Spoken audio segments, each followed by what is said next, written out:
Hey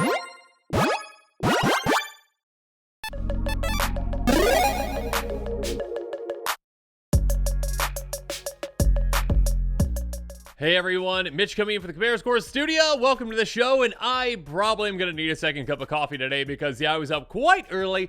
I really need to just, not check my phone if I wake up too early. If I wake up too early, I should just roll over, right? But I'm like, you know what? Let's just check just in case something's on Reddit, and then, oh my goodness, leaks abound.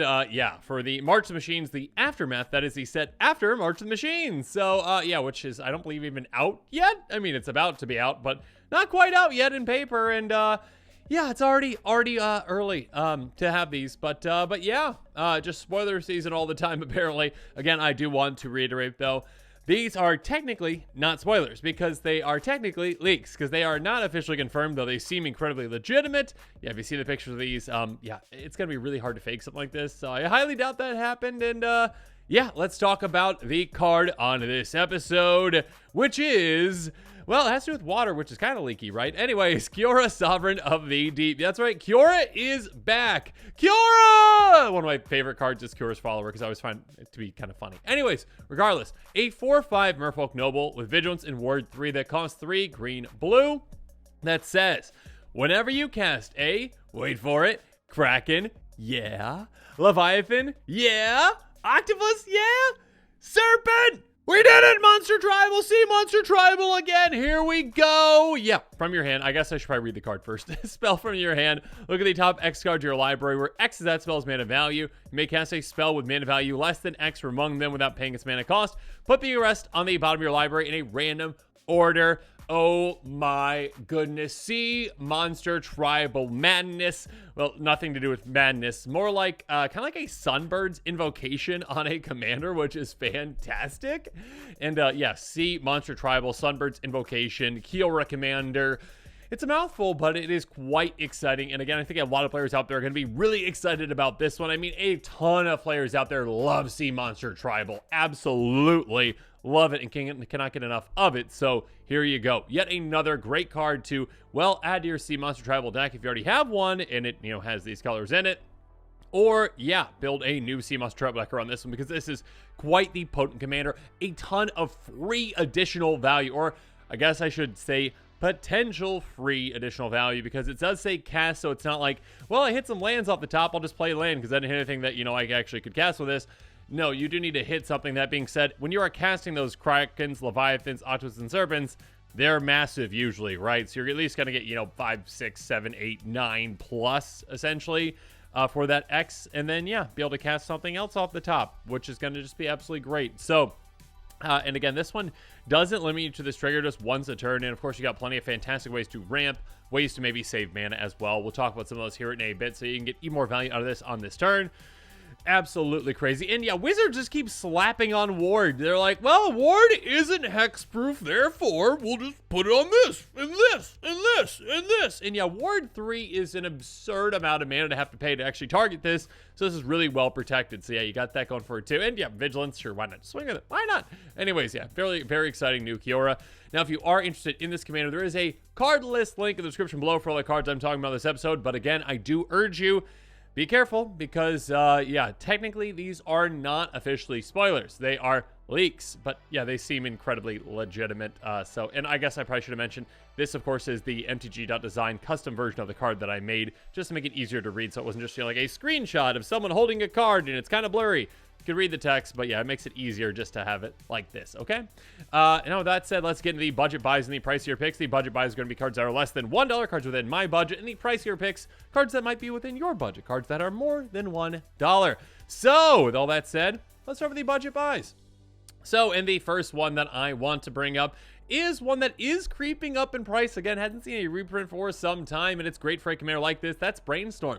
An instant for a single blue mana. Pretty fantastic. Draw 3 cards, put 2 cards to your hand on top of your library in any order.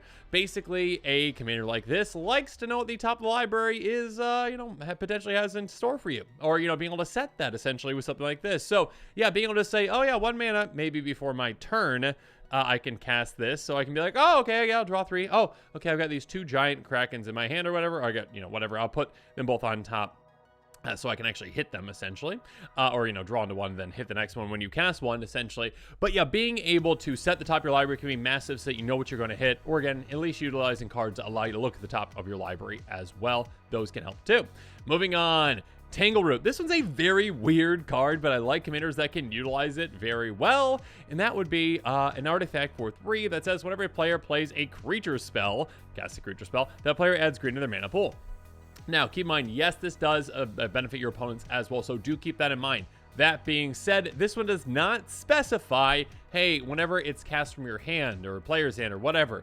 So basically, yeah, you cast that Kraken, the sea monster, whatever, essentially from your hand. You get a mana for that. You also get a mana when you cast a Kraken or whatever off the top of your library as well. So you're kind of like getting 2 mana back, which is absolutely massive to help you potentially move that mana to, you know, cast something else to then do it again. So yeah, this can definitely help you kind of churn through creatures and just get a massive amount of creatures out quite quickly. Or yeah, just basically, yeah, get extra mana for other spells too after you cast big creatures. So yeah, definitely a good card to consider for a deck like this. Again, depending on your play group though, you might want to hold off if someone's like creature crazy in a deck over there and they're like, yeah, I'm gonna cast creatures off. Thanks for the mana. Appreciate that. Yeah. Okay, so yeah, be careful with that. Moving on. Frozen Drover. This one is not a sea monster, though it looks like there's a monster in the background. Frozen Drover is a 2/2 elf that costs 4 mana that says creature spells you play with converted mana cost 6 or more cost 2 less to play. Here's the thing. Many of your sea monsters, yes, meet that requirement, cost 6 or more. Reducing their cost can be huge. And again, keep in mind, obviously, by reducing the cost, that does not impact the X value that you are getting, right? If you have a 6 mana sea monster that you cast for just 4 mana, you still get X equals 6, okay? Sound good? But yeah, being able to save a lot of mana throughout the game and being able to kind of game the system a little bit to be like, oh yeah, okay, I just spent 4 mana on this. Oh, cool, yeah, I get to cast this 5 mana thing off the top of my library for free now too. So yeah, it can be a great play. Speaking of great plays, Whelming Wave, yep, this thing is huge.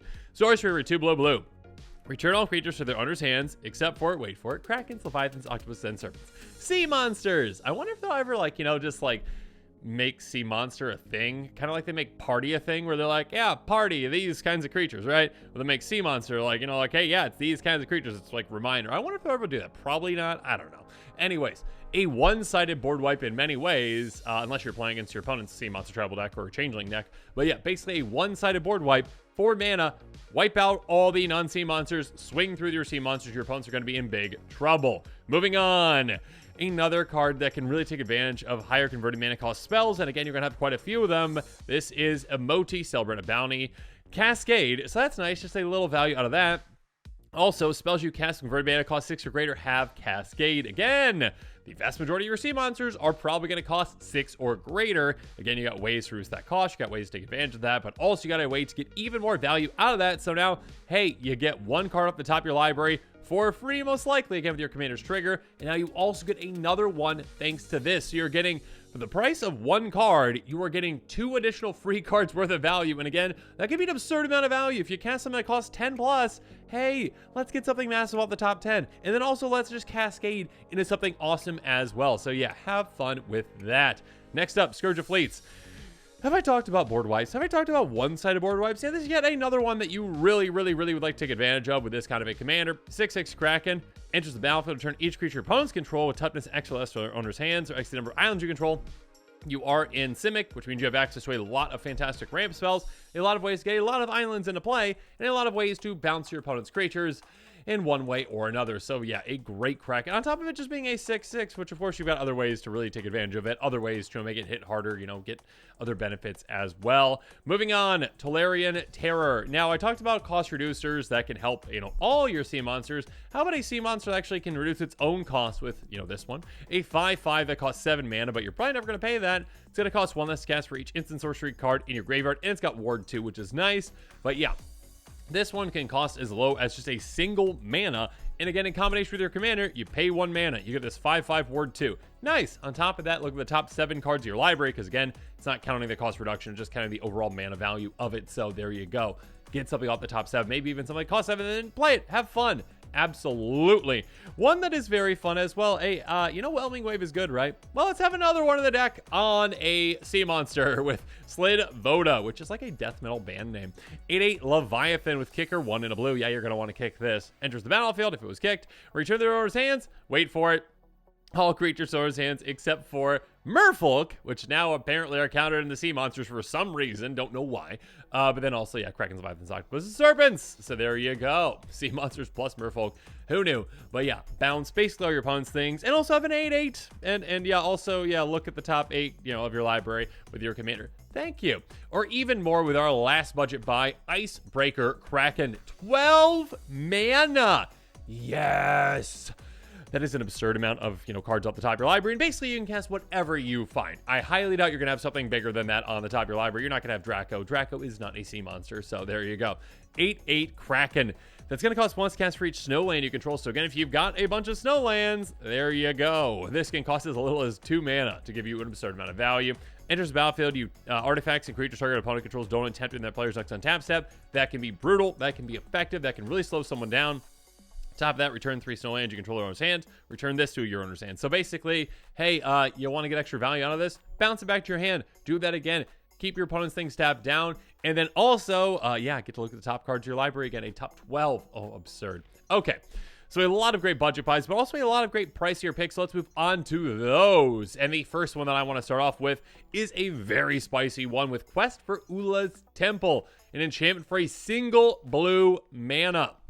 Beginning of your upkeep, you can look at the top card of your library. It's a creature card. You may reveal it. Put it a quest counter on Quest for Ula's Temple. That's nice. On top of that, beginning of each end step, if there are 3 or more quest counters on it, you may put a Kraken, Leviathan, Octopus, Serpent card from your hand on the battlefield. Basically, hey, let's just get things into play for free.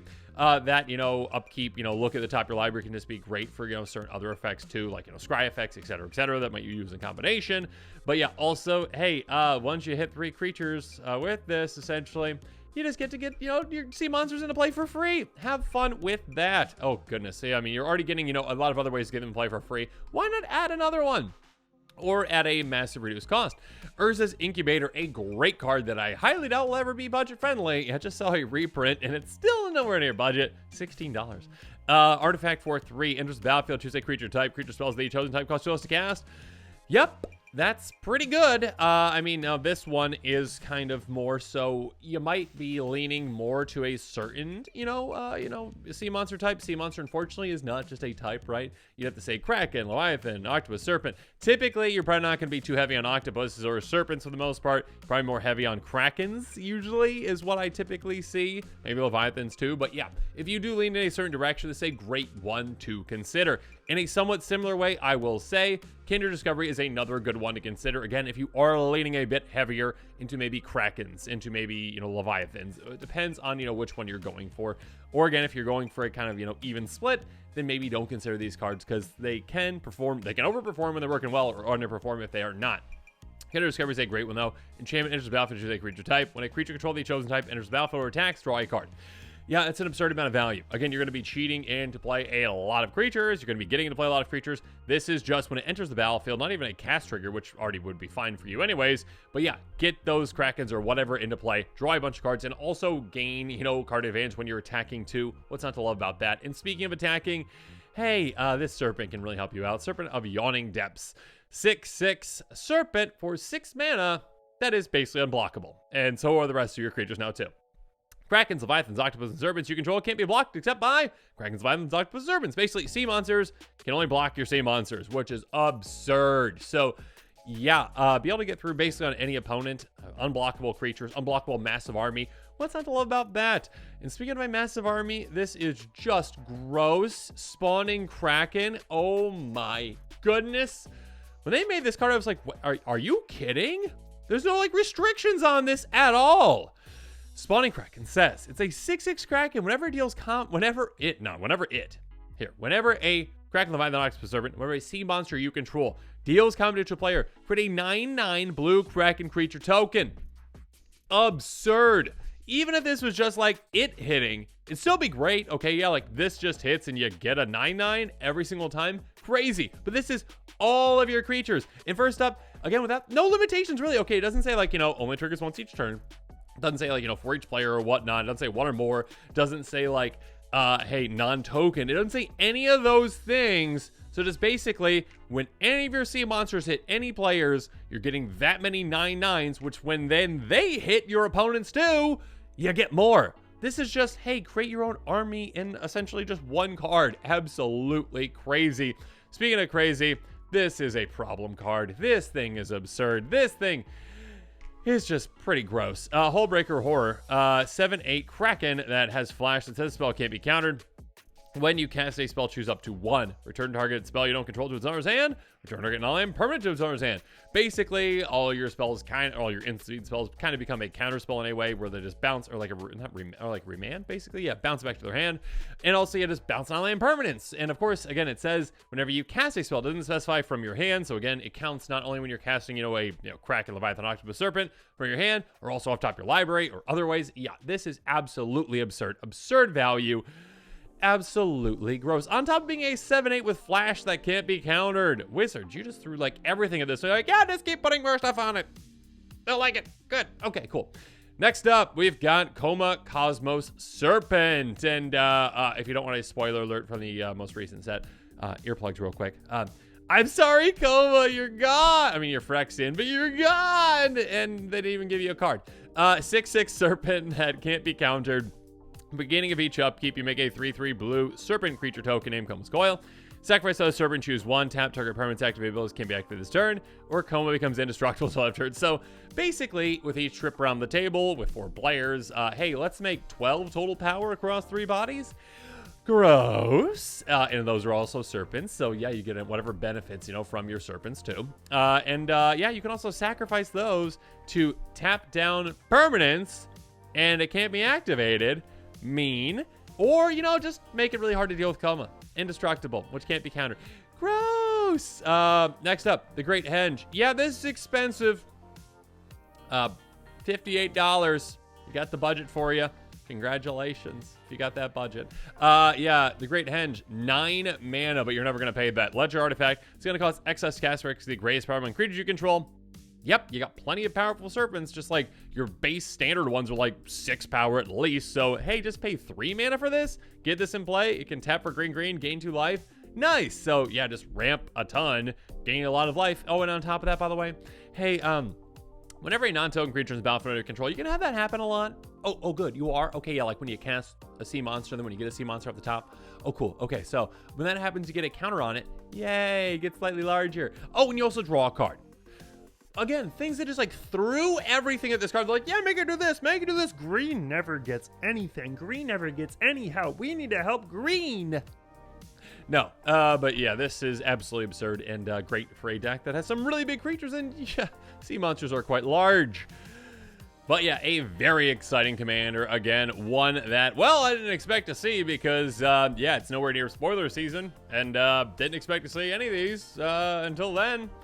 And yeah, also just a very exciting sea monster commander. Again, I want to reiterate, hey, potential commander is what I should be saying, I guess, because again, this is a leak. It is not officially confirmed. At least I've not seen officially confirmed yet. I doubt Wizards will be like, yeah, our bad.